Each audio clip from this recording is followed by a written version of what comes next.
আজকে বানাবো আমার হাতের স্পেশাল সুজির হালুয়া। তার জন্য প্রথমে নিয়ে নেব একটা কালা কুচকুচে কড়াই নিতে হবে। তারপরে নেব 1 চামচ ঘি। তারপরে আরো 1 চামচ ঘি চামচ সহ রেখে দিব যেন ঘিটা গলে যায়, চামচে যেন একটু না থাকে। ঘি অনেক দাম, বুঝছো, একটু নষ্ট করা যাবে না। এখন সুজিটা ঢেলে দিব, একদম বক্স থেকে ঢেলে দিব যতখানি লাগে। আর একটু লাগবে, আচ্ছা দিয়ে দিচ্ছি। এখন ওই কুট্টি চামচটা দিয়ে ভালো করে নেড়েচেড়ে সুজিটাকে ভেজে নেব। মনে হচ্ছে সুজি কম হয়েছে। মনে তো হচ্ছে কম। আচ্ছা থাক, লাগবে না, না লাগবে, আচ্ছা দিয়ে দিই, কিছুটা দিয়ে দিলাম, আরো একটু দিলাম।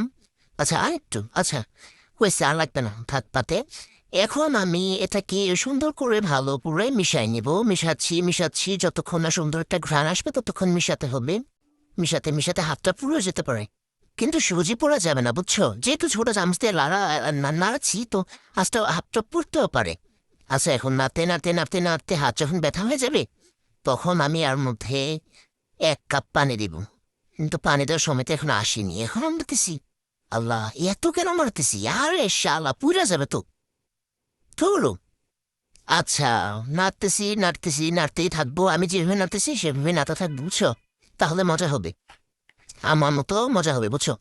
তা এখন নাড়তেই থাকবো যতক্ষণ না ভাজা ভাজা হচ্ছে। মনে হয় চুলাটা মনে হয় জ্বালাইনি, না হলে এত কেন নাড়তেছি। আচ্ছা, কোনো ব্যাপার না, নাড়তেই থাকি যখন নাড়তেই থাকি। এইটা এখন দিব 1 কাপ পানি। এইটুক পানি দিয়ে যাইব, কি বড় ভুল করছে এটা এখনই দেখতে পাবো। এইটুক পানি দিলে কি হয়।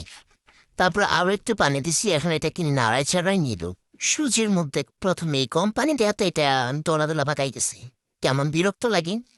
এমনি রানতে ভালো লাগে না, রানতে আইসি এখন আবার এর মধ্যে দানা দানা হয়ে গেছে, কি জিদ লাগে দেখ, কতগুলো দানা দানা হয়েছে, বিরক্ত লাগেনি। আল্লাহ, এখন কি করবো, এটা কিভাবে খাইবো? এটা ঠিক করবো কিভাবে? আচ্ছা একটু অপেক্ষা করে দেখি ঠিক হয় কিনা। এখন দিব এর মধ্যে দুধটা আগে থেকেই জাম করা। তা এখন দিব, এটা দিয়ে একটু মিশাই নিচ্ছি। এখন মনে হচ্ছে দানাগুলো আর বড় বড় হয়ে গেছে। এমন কেন হইতেছে? আর এটা খাবো কিভাবে? ভাল লাগে না তো। কি হইল রে?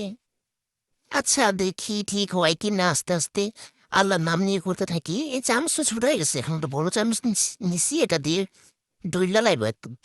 ডইলা খুশিয়া চা হয় যেমনি হয়। অনেকটাই ঠিক হয়েছে রে ভাই, অনেক কষ্টে ঠিকমিক করছে। এখন এর মধ্যে দিব গরম মশলা।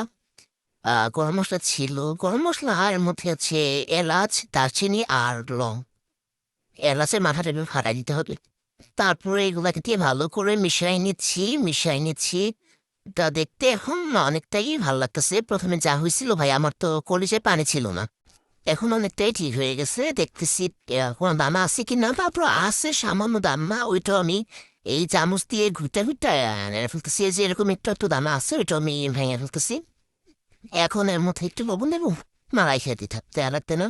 মনে হয় লবণ একটু প্রথমে দিচ্ছি কিন্তু ভিডিও তো ওঠে নাই। আচ্ছা এখন আমি আরো ভালো করে এটা মিশাইতে মিশাইতে আমার পুরো হাত ব্যথা হয়ে গেছে। এখন এর মধ্যে দিব গুড়। একটা দিলাম, তারপরে ভেঙে দেওয়ার মতো টাইম নেই, রাস্তায় দিয়ে দিই, তারপর আরেকটু দিচ্ছি। আচ্ছা এখন এটাকে আরো ভালো করে মিশাই নিব, গুড়টা যতক্ষণ না গলে যায়। এভাবে মিশাইতে মিশাইতে হাত যখন ব্যথা হয়ে যাবে তখন দেখবা যে গুড়টা গলে গেছে। তারপরে দিব কাঠবাদাম কুচি, দিয়ে এটাকেও ভালো করে মিশাইতে মিশাইতে এখন আবার ওই দানা দেখা যায়। শীত লাগে নিয়ে আসো ভাই, এগুলো আমি চাবাই খাই নিবো, আমার ভালো লাগে না, আর এত ঠিক করতে পারবো না। এখন আমি এই তো ভালো করে মিশাইতে মিশাইতে আমার হাতটা ধরে গেছে। কিছু করার নাই, এরপরে মিশাইতে মিশাইতে এখন এই হচ্ছে ফাইনাল লুক, হয়ে গেছে রান্না। দেখতেছো কত সুন্দর হয়েছে, বেশি কিন্তু দানা দানা নাই, কিছুটা আছে, ওইটা আমার পাকনামের কারণে। আচ্ছা যাই হোক, এখন আমি নিজের জন্য একটু নিয়ে নিছি, খাবো, দেখবো টেস্ট করে কেমন হয়েছে। তা তার জন্য রুটি বানাইছি, আগে বানাই রাখছিলাম। এখন আমি একটু রুটি ছিঁড়ে নিলাম, তারপরে এখন একটু সুজি নিব। বিসমিল্লা বলে নিই, আমার যেন মজা হয়। আচ্ছা এখন মুখে দেই। উরে, অনেক মজা হয়েছে। কিভাবে এত মজা হইলি রে ভাই?